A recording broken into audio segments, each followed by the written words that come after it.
सो hi guys, आज से तकरीबन 100 मिलियन साल पहले इस दुनिया पे इंसानों का नामो निशान भी नहीं था और इस दुनिया पे कुछ खतरनाक जानवरों का राज चल रहा था, डायनासोर्स।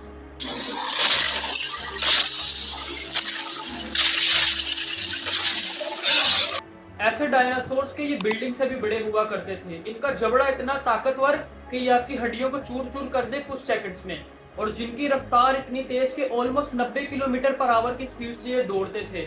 सही अल्फाजों में दिल दहला देने वाले जानवर थे। 170 मिलियन सालों से ज्यादा इन्होंने दुनिया पर राज किया, लेकिन फिर एक दिन एक ऐसा इंसिडेंट होता है कि ये पूरी दुनिया से गायब हो जाते हैं। एग्जैक्टली क्या हुआ और कैसे हुआ, आइए जानते हैं इस वीडियो में। As it gets closer to the planet, the Earth's gravitational pull gets stronger.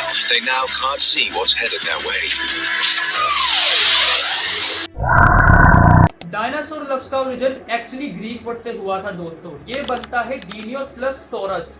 डीनियस का मतलब टेरिबल, सोरस का मतलब लिजर्ड, यानी एक खतरनाक छिपकली। लिटरली यही मतलब बनता है डायनासोर लफ्ज का।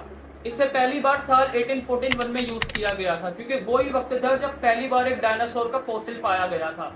रिचर्ड ओवेन नाम के साइंटिस्ट थे जिन्होंने पहली बार डायनासोर लफ्ज का इस्तेमाल करना शुरू किया था। उस टाइम पे लोगों को ज्यादा जानकारी नहीं थी कि डायनासोर्स कैसे दिखते होंगे, तो उस टाइम पे जो लोगों ने ड्राइंग्स बनाई थी डायनासोर्स की, वो काफी अलग दिखती थी आज के कंपैरिजन में। मेगालोसोरस पहले डायनासोर्स के फॉसिल्स में था जो पाया गया। ये ड्राइंग्स देखिए पहले कैसी दिखती हैं। और कई सालों बाद जैसे जैसे रिसर्चर्स को पता चला इनके बारे में, तो इन्होंने अपनी ड्राइंग्स को मॉडिफाई किया और रियलिस्टिक बनाने की कोशिश की, और आज की डिपिक्शंस कुछ ऐसी दिखती हैं। आज के टाइम पे 10,000 से ज्यादा फॉसिल्स डायनासोर के डिस्कवर किए जा चुके हैं पेलियोंटोलॉजिस्ट के द्वारा, और 900 अलग अलग स्पीशीज आइडेंटिफाई की गई हैं। आपको सोच के लगे कि और कितना खोदकर हम नई चीजें डिस्कवर कर सकते हैं, लेकिन दिलचस्प बात यह है कि 2003 से लेकर 2025 तक 45 प्लस डायनासोर की स्पीशीज डिस्कवर की जा चुकी हैं पेलियोंटोलॉजिस्ट के द्वारा। मतलब पेलियोंटोलॉजिस्ट का काम अभी भी खत्म नहीं हुआ। और ये फोटोज देखिए जो 2021 में नए डायनासोर की स्पीशीज डिस्कवर की गई। ये चिली में पाया गया डायनासोर देखिए, जिसकी पूंछ पर एक ब्लेड जैसा वेपन लगा है और जिसका मुंह चोंच जैसा है, और इसे नाम दिया गया स्टेगोरोस एलनगासिन। और आज के टाइम में कहें तो बहुत कुछ जानते हैं डायनासोर्स के बारे में, लेकिन आइए कहानी की शुरुआत शुरू से करते हैं। टाइम में थोड़ा पीछे चलते हैं।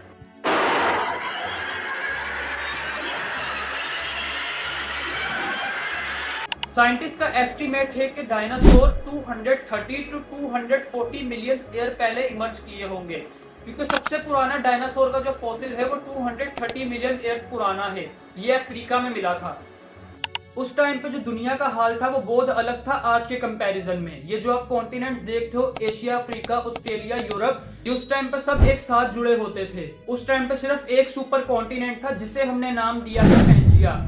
साइंटिस्ट का कहना है कि जो पेंजिया था ये कुछ ऐसा दिखता था, और इसमें जो अलग अलग आज के दिन के कॉन्टिनेंट्स है ये कहाँ पर है आप लोग ये भी देख सकते हैं। इस टाइम पे जो दुनिया का क्लाइमेट था वो बहुत ही सूखा था, ड्राई और एडिक था, और बहुत कम बारिश होती थी। और इस टाइम को हमने नाम दिया है ट्रायसिक पीरियड। ये वो टाइम है जब डायनासोर इमर्ज होना शुरू हुए थे, धीरे धीरे दुनिया पे आने लगे थे एवोल्यूशन के जरिए। इस टाइम पे जो डायनासोर्स आए वो वैसे नहीं थे जैसे आप इमेजिन करते हैं, बल्कि वो बहुत छोटे डायनासोर थे साइज में। जो उस टाइम पे डायनासोर थे उनका आमतौर पर साइज सिर्फ 2 मीटर का होता था। फॉर एग्जाम्पल इयोरैप्टर, ये डायनासोर उस टाइम पे एग्जिस्ट करता था, और इसको बाकी सारे डायनासोर्स का एंसेस्टर भी बताया जाता है। इस टाइम पर जो डोमिनेंट जानवर जमीन पर दिखते थे वो एक्चुअली में बड़े रेप्टाइल हुआ करते थे।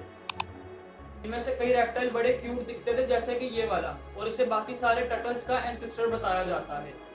अब टाइम में आगे चले तो हुआ क्या, दुनिया धीरे धीरे बदलने लगी।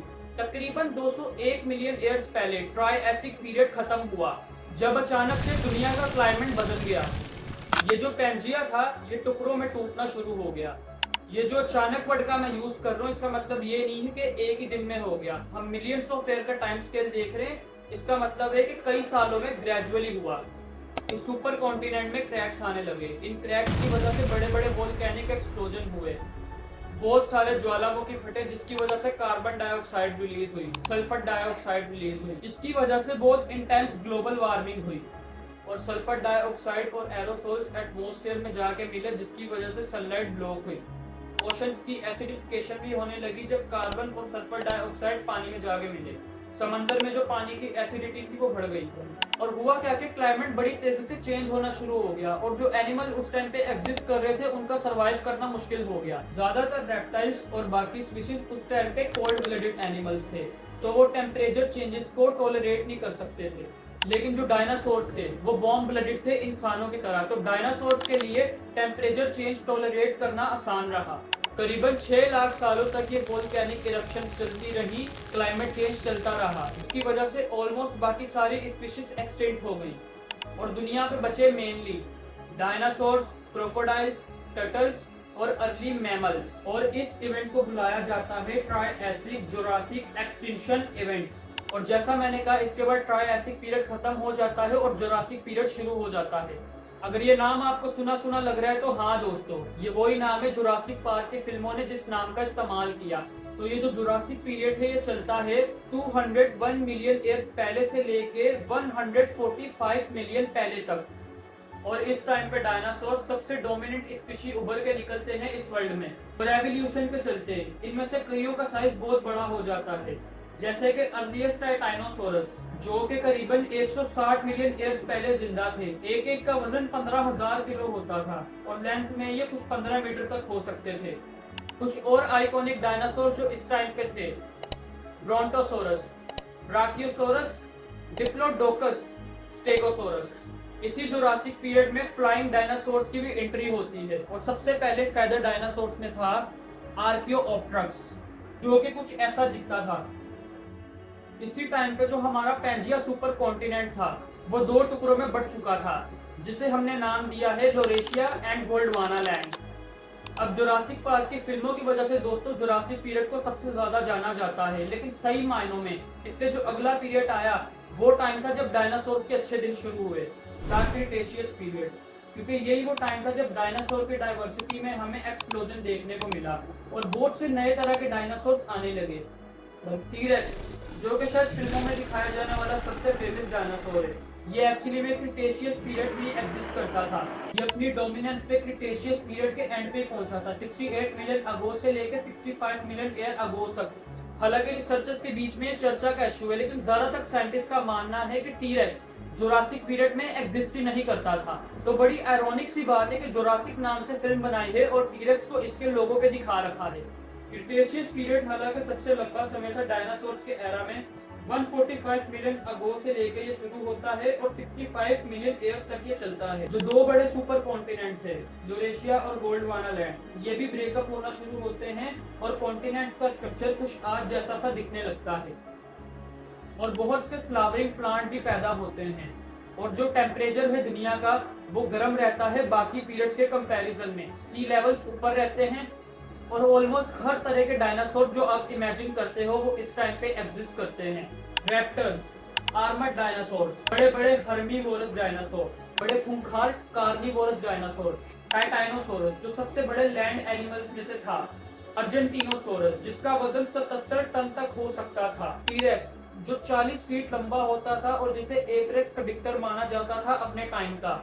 इसका जबड़ा सबसे पावरफुल, सबसे शक्तिशाली किसी भी जानवर से अगर आप कंपेयर करो तो। एक फन फैक्ट है यहाँ पर, ग्रास जो है घास, उसकी एवोल्यूशन सिर्फ 70 मिलियन अगो पहले शुरू हुई। तो भी जितनी भी कहानी मैं आपको सुना रहा था इसमें ये मत इमेजिन कर लेना था कि दुनिया पे घास थी, बाकी और तरह के प्लांट्स हुआ करते थे। और टीरेक्स और ट्राइसोराटॉप 68 मिलियन पहले उनकी एवोल्यूशन हुई। इसका मतलब समझ रहे हो क्या है कि जो टीरेक्स डायनासोर था आज के कंपैरिजन में हम उससे ज्यादा करीब है as compare to Jurassic period to T rex dinosaur, क्योंकि जुरासिक पीरियड और टीरेक्स के बीच में 80 मिलियन ईयर्स का फर्क है और हमारे और टीरेक्स के बीच में सिर्फ 68 मिलियन ईयर्स का फर्क है। और कुछ और इंटरेस्टिंग डायनासोर जो उस टाइम पे एग्जिस्ट करते थे, ऑर्निथोमिमिड्स, ये ऑस्ट्रिचेस की तरह दिखते थे और सबसे तेज डायनासोर्स में होते थे, तकरीबन 80 किलोमीटर पर आवर की स्पीड से दौड़ सकते थे। और दौड़ने की जगह अगर उड़ने की बात की जाए, जो सबसे लार्जेस्ट फ्लाइंग डायनासोर था क्वेटज़ालिकोएक्टेरस, इसका विंग स्पैन 10 से 11 मीटर तक होता था। तो जैसा कि आप देख सकते हो डायनासोर्स के लिए ये पीरियड सबसे अच्छा था। क्लाइमेट इन्हें फेवर कर रहा था, नई नई स्पीशीज की एवोल्यूशन होने लग रही थी और कोई भी ऐसी स्पीशी नहीं थी जो इनसे कम्पीट कर सके। तो ये बड़े आराम से दुनिया पर राज कर रहे थे, सब कुछ अच्छा चल रहा था। अंटिल एक दिन कुछ ऐसा होता है कि डायनासोर्स हमेशा के लिए खत्म हो जाते हैं दुनिया से। एक बड़ा सा एस्ट्रॉइड जिसका साइज 10 से 15 किलोमीटर था रफली दुनिया की तरफ तेजी से उड़कर आता है और टकरा जाता है। ये होता है आज से तकरीबन 68 बिलियन ईयर्स पहले और यही एस्ट्रॉइड स्ट्राइक क्रिटेशियस पीरियड को खत्म कर देती है। तो इसी तरह डायनासोर्स इस दुनिया से खत्म हो जाते हैं। तो अगर इस वीडियो से आपको कुछ भी सीखने को मिला और थोड़ी सी भी नॉलेज मिली तो लाइक सब्सक्राइब कर लो और बेल आइकन का बटन प्रेस कर लो ताकि अगली वीडियो की नोटिफिकेशन आपको मिल सके। बाय।